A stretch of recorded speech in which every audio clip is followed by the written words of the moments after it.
జనరల్గా తల్లిదండ్రులు ఆయన పీటీ మాస్టర్ అంటే క్రమశిక్షణ ఎక్కువ ఉంటుంది, పిల్లలకు క్రమశిక్షణ నేర్పిస్తారు, కుటుంబానికి కూడా క్రమశిక్షణ ఎక్కువ ఉంటుంది. అందుకే సారు డిఎస్పీ వాళ్ళ సోదరి కూడా డిఎస్పీ కాక పనిచేస్తూ ఉన్నారు. చాలా గొప్ప విషయం.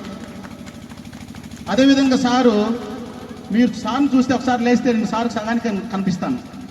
సారు మోర్ దాన్ 6 feet ఉన్నాడు. సో ఇలాంటి ఇప్పుడు భగవంతుడు మన తల్లిదండ్రుల ద్వారా మనకు మంచి శరీరాన్ని ఇస్తాడు. తెలివితేటలు శరీరము అంతా మన తల్లిదండ్రుల ద్వారా వస్తుంది. సో భగవంతుడు మనకి ఇచ్చినటువంటి ఆ శరీరంతో మనం ఏమైనా చేసుకోవచ్చు. So sir more than 6 feet ఉన్నాడు కాబట్టి సహజంగా కొన్ని ఆటలు ఆడడానికి సార్కి అవకాశం దొరికింది. సారు బెస్ట్ వాలీబాల్ ప్లేయరే కాకుండా స్టేట్కి వాలీబాల్ కోచ్గా పనిచేశారు. మన ఆంధ్రప్రదేశ్ రాష్ట్రానికి స్టేట్ వాలీబాల్ కోచ్గా పనిచేశారు. ఇంకొకటి, సార్లో ఉన్నటువంటి అన్ని మంచి లక్షణాలే. ఎక్కడ చూడండి, ఆయన దేశానికి సేవ చేశారు, మిలిటరీలో వర్క్ చేశారు. సారు దేశానికి సేవ చేయడం అంటే ఇంకా వాళ్ళని మనము శంకించాల్సిన అవసరమే లేదు. మనం ఏ ఉద్యోగం చేసినా కానీ మనం శంకించవచ్చు, ఎందుకంటే ఏదో ఒకటి వస్తుంది, ఎక్స్పెక్టేషన్, టింగ్ టింగ్ టింగ్ టింగ్ అంటారు.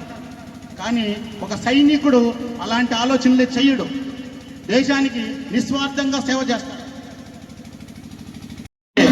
వాళ్ళ సిస్టరు సబ్ ఇన్స్పెక్టర్గా సెలెక్ట్ అయితే నేనెందుకు కాకూడదు, మా సిస్టర్ అయినప్పుడు నేనెందుకు కాకూడదు అని పట్టుదల చూడండి.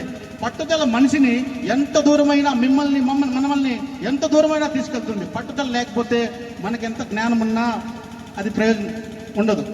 సారు సబ్ ఇన్స్పెక్టర్గా సెలెక్ట్ అయ్యారు. సెలెక్ట్ అయ్యి 1998లో సబ్ ఇన్స్పెక్టర్గా సెలెక్ట్ అయ్యి తర్వాత ప్రమోషన్ తీసుకుంటూ డిఎస్పీ స్థాయికి వెళ్ళారు.